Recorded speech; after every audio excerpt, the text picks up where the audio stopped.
Oi pessoal, então agora eu estou aqui para poder falar um pouco para vocês sobre as transformações químicas.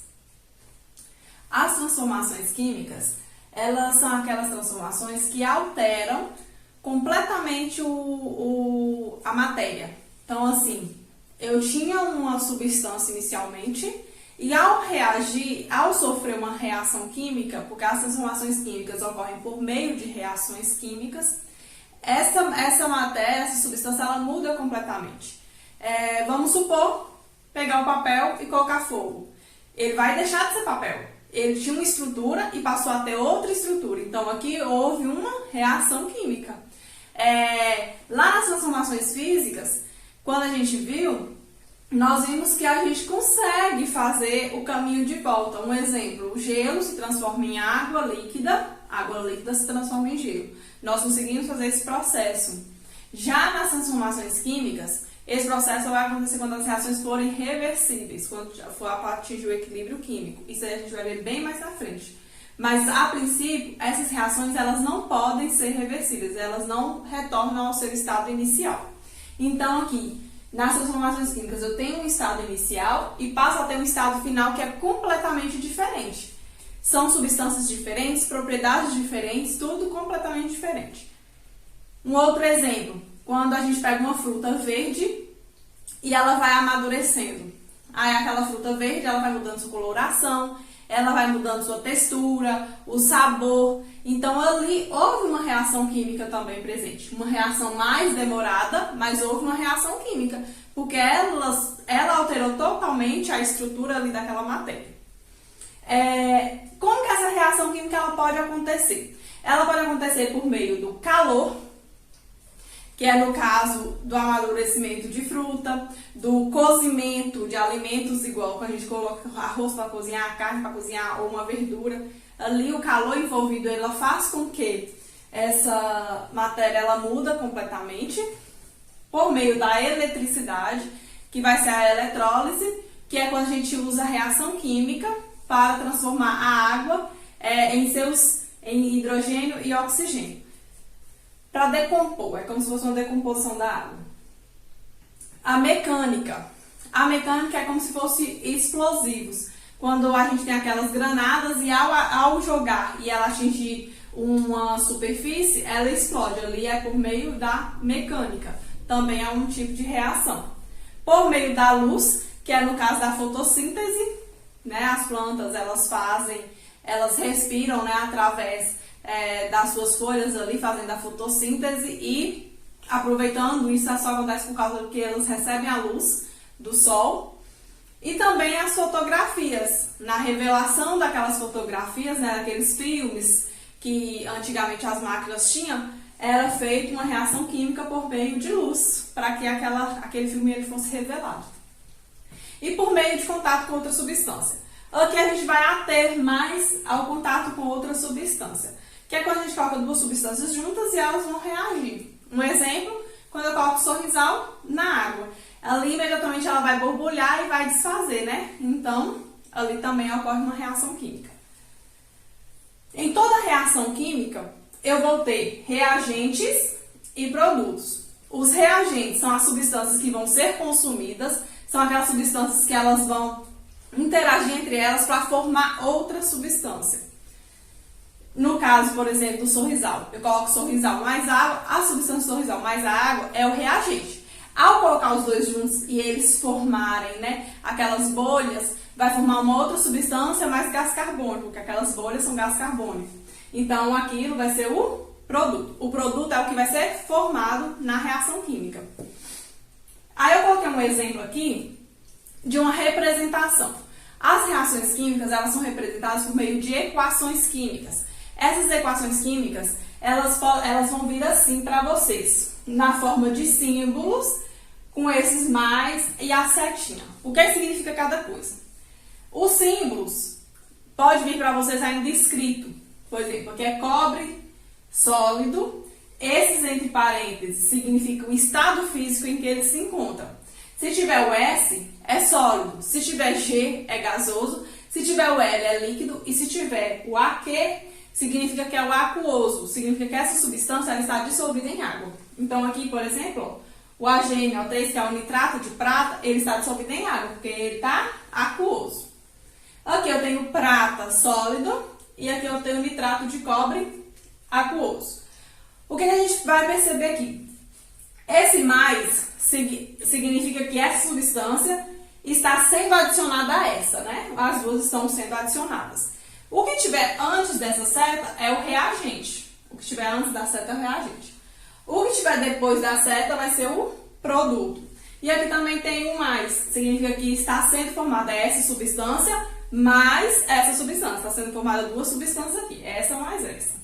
E esses dois aqui na frente, quando não tem nada aqui, vai ser significa o índice. Esse índice é referente a balanceamento, que a gente vai ver na próxima semana.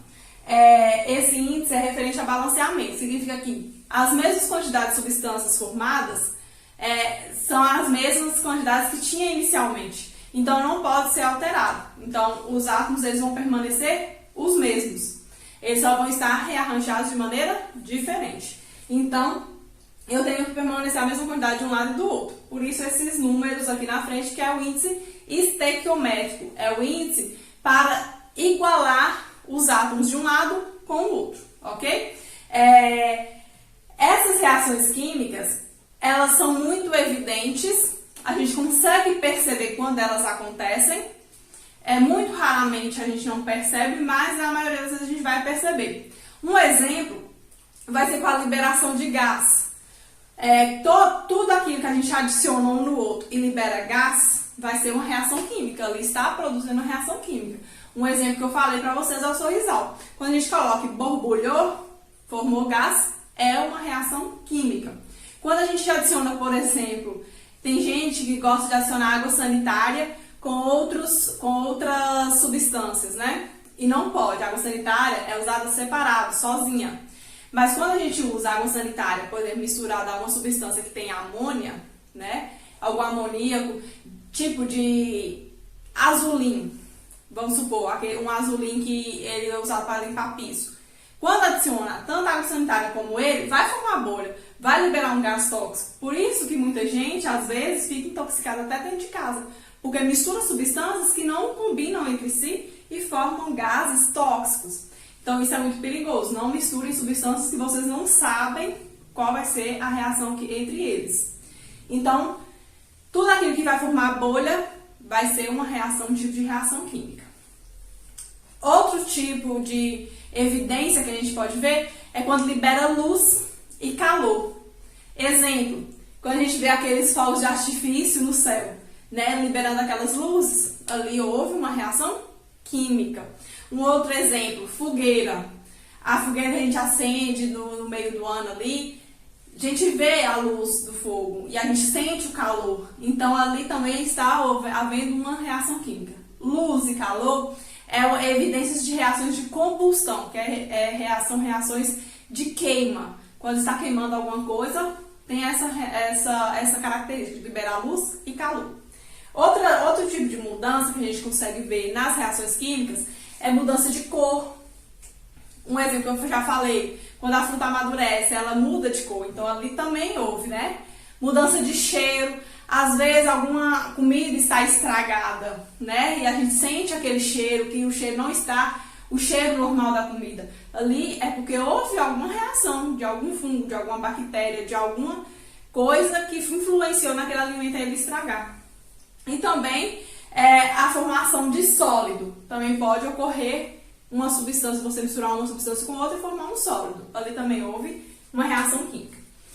Nas reações que a gente não consegue perceber visualmente, né, por meio disso aí que eu já falei, a gente só consegue determinar se houve reação química ou não por meio das propriedades específicas da matéria. As propriedades específicas, as propriedades que são somente delas, né? Como eu já havia falado algumas vezes. Temperatura de fusão, temperatura de ebulição, um exemplo. O cobre sozinho ele tem uma propriedade. O AgNO3 sozinho ele tem outras propriedades. Quando eles se juntam, eles vão formar essas duas substâncias. As duas substâncias que estão sendo formadas, elas não têm propriedades nenhuma iguais a essa. Então, são propriedades totalmente diferentes. Então, a característica da reação química é justamente essa. Há uma reação em que a alteração da substância ela é completa. Então, a gente consegue perceber por meio de alguns fatores, como eu já falei, e quando não se consegue perceber, somente através das propriedades específicas, que aí tem que pegar cada substância e analisar para ver se houve ou não alteração, para saber se houve ou não uma reação química. Então, pessoal, agora eu estou aqui para poder falar um pouco para vocês sobre as leis ponderais, que é sequências das transformações químicas. As leis ponderais, elas são duas: a lei da conservação das massas e a lei das proporções definidas. Os cientistas eles perceberam que quando uma reação química acontecia, as massas do que era formado era sempre igual ao que era do reagente. Porque se os átomos eles apenas rearranjavam, né, eles não eram perdidos, eles não podiam ser desfeitos, eles eram apenas reorganizados de maneira diferente na reação química, então tinha que conservar a massa, porque os átomos eles eram os mesmos, então não tinha como ter alteração. Então eles definiram que a massa dos reagentes vai ser igual à massa dos produtos. Um exemplo aqui, ó, se eu tenho 10 gramas de cobre e 5,06 gramas de enxofre, juntando tudo aqui deste lado, eu tenho 15,06 gramas. Quando ocorre a reação química e forma o sulfeto cúprico, vai formar 15,06 gramas. Não pode ser formada mais substância ou menos substância. Quando a gente pega o papel e queima, se a gente pegar a cinza, somente a cinza e pesar, vai ser mais leve que o papel, óbvio. Mas, numa reação química de combustão, pegando o exemplo do papel, além da cinza que vai ser formada também gás carbônico e água. Se eu juntar a cinza mais o gás carbônico formado mais a água formada, juntando tudo vai dar o peso do papel que a gente tinha inicialmente. Então, a massa dos reagentes mais a massa dos produtos é igual à massa dos produtos, porque os átomos não se perdem.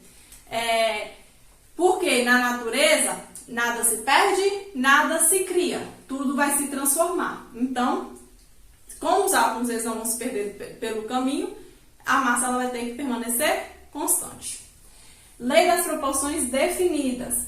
A lei das proporções definidas significa que em uma reação química, os reagentes eles reagem até uma certa quantidade. Depois dessa quantidade, não tem como mais ser formada outra substância. Exemplo: 10 gramas de cobre mais 5,06 gramas de enxofre, reagindo, eles produzem 15,06 gramas de sulfeto cúprico. Eles reagiram completamente, não sobrou absolutamente nada. Mas vamos supor que aqui eu continuo colocando 10 gramas de cobre, só que aqui ao invés de colocar 5,06, eu vou colocar 7,06 gramas de enxofre. Só que eu sei que o enxofre ele só vai reagir 5,06. Ou seja, na hora de formar aqui, ó, os produtos, vai formar os 15,06 gramas de enxofre cúprico, mais, aqui ó, 7,06 menos 5,06 vai sobrar 2 gramas, mais 2 gramas de enxofre. Então, nesse caso, as proporções elas são definidas. Se eu dobrar aqui ó, para 20 e aqui para 10,12, aqui vai formar 22,12. Então, se eu dobro as substâncias, os produtos também vai ser dobrado. Se eu triplico o valor aqui das substâncias, também vai ser triplicado. Se eu triplico apenas um, o outro vai reagir somente àquela quantidade que ele permite. O restante que sobrar vai para os produtos como a sobra. Então aqui, ó, que eu coloquei 10 gramas, aqui 7,06, só que aqui com o cobre só vai reagir 5. Se vai reagir só 5,06, sobrou 2. Os 2 gramas eles saem. Então as proporções definidas é isso. As substâncias elas vão reagir até uma certa quantidade. Se sobrar, elas vão para o produto na forma mesmo de sobra. Se eu dobrar todos os valores, os produtos também vão ser dobrados. Se eu triplicar, vai ser triplicado. Se eu reduzir pela metade, os produtos também vão reduzir pela metade. Então, sempre as proporções elas vão ser definidas. E aí a gente vai ver o balanceamento. O balanceamento, como eu já tinha falado um pouquinho para vocês, é a gente igualar os átomos do lado dos reagentes com o lado dos produtos. Porque, como a gente já viu aqui pelas leis e que eu já tinha falado, os átomos eles não vão se perder aí no caminho. Eles têm que formar os produtos. Então, se aqui, por exemplo, eu tenho um átomo de ferro, aqui também eu teria que ter um átomo de ferro. Só que aqui eu tenho 3 átomos de ferro. Então, o que acontece? Ferro foi formado? Não. É porque, na verdade, essa equação não está balanceada. E a gente precisa balancear. Como que nós vamos balancear? Nós vamos pegar elemento por elemento e ver a quantidade de um lado e do outro e tentar igualar. Colocando os números aqui na frente. Eu nunca vou colocar aqui, ó. Porque os números aqui, eles pertencem à substância, tá? Eles pertencem à substância. Essa substância é FeS2. O átomo de ferro eu tenho ligado 2 enxofre. É essa substância. Quando eu coloco aqui, eu altero a quantidade dela. Se eu tinha aqui, quando não tem nada, é 1. Se eu coloco 2, significa que eu vou ter 2 substâncias dessa. Se eu coloco 2 aqui, vai ser 2 substâncias de oxigênio, tá? Então, por isso, a quantidade a gente vai colocar na frente das substâncias. O oxigênio e o hidrogênio a gente deixa por último, viu? Então, vamos começar aqui, ó, pelo ferro. O ferro aqui ele tem 1 e aqui ele tem 3. Para igualar, eu vou ter que igualar igual ao 3. Então, eu venho aqui na frente do ferro e coloco o número 3. Então, aqui eu tenho 3 ferros agora e aqui eu também tenho 3 ferros. Igualou. O próximo que a gente vai tentar igualar é o enxofre. Que aqui eu tenho apenas um enxofre. Quando não tem nada aqui embaixo, vai ser 1. Esse 2 pertence ao oxigênio, tá? Da mesma forma aqui, ó. Esse 2 pertencia somente ao enxofre, não pertencia ao ferro. Por isso eu coloquei o 3 aqui na frente para ficar 3 e 3. O enxofre aqui tem 1 e aqui eu tenho 2 vezes 3, 6. Quando eu coloco aqui na frente, esse número ele pertence aos 2, viu? Então, aqui vai ser 3 vezes 2, 6. Aqui eu só tenho 1. O número que multiplicado por 1 vai dar 6, vai ser o 6. Então, para igualar enxofre, aqui eu coloquei 6. Igualou enxofre e igualou ferro. Agora, a gente vai ter que igualar oxigênio. Então, vamos contar o oxigênio. Aqui eu tenho 2. E desse lado de cá, aqui eu tenho 4. Aqui eu tenho 6 vezes 2, 12. 12 mais 4 aqui, 16. E desse lado eu só tinha 2. Aqui, no caso, eu tenho que pegar 16 dividido por 2. Porque se eu já tenho 2 oxigênios aqui, né? Significa que aqui eu tenho 2 moléculas de oxigênio. 2 átomos de oxigênio. E eu preciso de 16. 16 dividido por 2 vai dar 8. Então, 8 vezes 2, 16. Vamos ver se igualou. Ferro 3, enxofre, 3 vezes 2, 6, aqui eu tenho 6, e oxigênio, 8 vezes 2, 16. Aqui eu tenho 4, 6 vezes 2, 12, 4 mais 12, 16. Então, assim vocês vão colocando os números na frente, tentando igualar átomo por átomo. Nesse caso aqui, ó, eu coloquei só para vocês verem como é que a gente faz quando uma substância ela está entre parênteses. O que a gente vai fazer? Quando a substância está entre parênteses, esse 2 aqui, por exemplo, ele pertence tanto ao oxigênio como ao nitrogênio. Então, esse 2 ele pertence aos 2 elementos que estão dentro do parênteses. Igualando. Vamos começar, ó, o Ag, a prata. Tem um aqui e um aqui. Por enquanto está igual. O cloro, aqui eu tenho 2 e aqui eu tenho 1. O que a gente faz? Coloca o 2 aqui na frente para igualar o cloro. Para igualar o cloro, eu coloco 2 aí na frente. Então, aqui eu tinha 2 cloros, aqui eu tenho 2 cloros. A prata, aqui era 1, né? Só que agora ficou 2. Então, aqui a gente vai ter que colocar 2 também para poder igualar, tá? Então, aqui eu tenho 2 pratas. 2Ag, 2Ag. O cálcio, aqui tem 1 e aqui tem 1. Nitrogênio. O N, ó, aqui eu tenho 2 nitrogênios, certo? Aqui eu tenho 2 vezes 1 aqui, 2 nitrogênios também. E agora, resta a gente saber se oxigênio está certo. Oxigênio aqui eu tenho 3, vezes 2 que eu coloquei na frente, 6.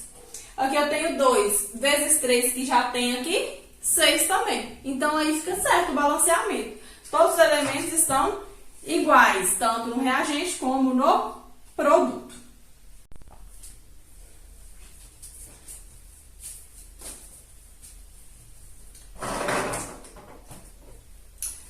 Então, aqui agora a gente vai ver uma sequência de reações químicas que são os cálculos químicos. Esses cálculos químicos são basicamente 3. Na verdade, existe o volume molar também, mas eu não vou falar dele agora. Então, aqui a gente tem a massa atômica. A massa atômica é aquela massa que a gente encontra na tabela periódica que é referente a um átomo daquele elemento. Então, por exemplo, o carbono, ele é encontrado na natureza como carbono 13, 14 e 12. 12, 13, 14. Quando se faz a média, a gente chega na massa 12U, que é a massa do carbono. O oxigênio, da mesma forma, ele é encontrado em algumas maneiras, quando a gente faz a média de suas massas, dá 16U. Então, SU é a unidade de massa atômica. Carbono 12, 16U. Quando a gente vai na tabela periódica, lá já está relacionado a todas as massas de todos os elementos.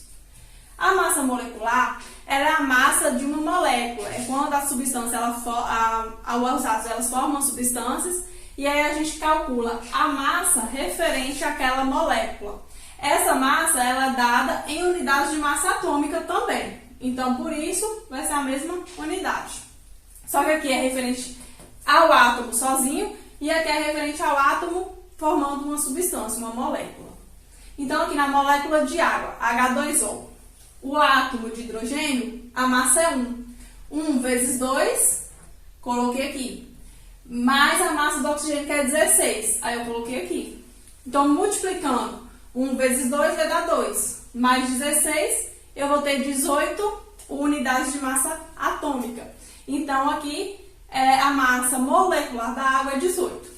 Então, no gás carbônico, nós temos o carbono 12, né? A massa dele é 12. E o oxigênio, eu tenho a massa 16. Vezes 2, então aqui 16 vezes 2 dá 32. Mais 12, 44U. Na massa molar, nós vamos fazer o cálculo igual à massa molecular. A diferença da massa molar para a massa molecular é a unidade, que aqui na massa molar, a unidade é em gramas por mol. Mol significa a quantidade de matéria que tem em uma substância. Eu coloquei para vocês lá no material o número da constante de Avogadro, que é 6,02 vezes 10 a 23 átomos ou moléculas ou espécies que existem ali dentro daquela substância. Então, 1 mol vai ter essa quantidade.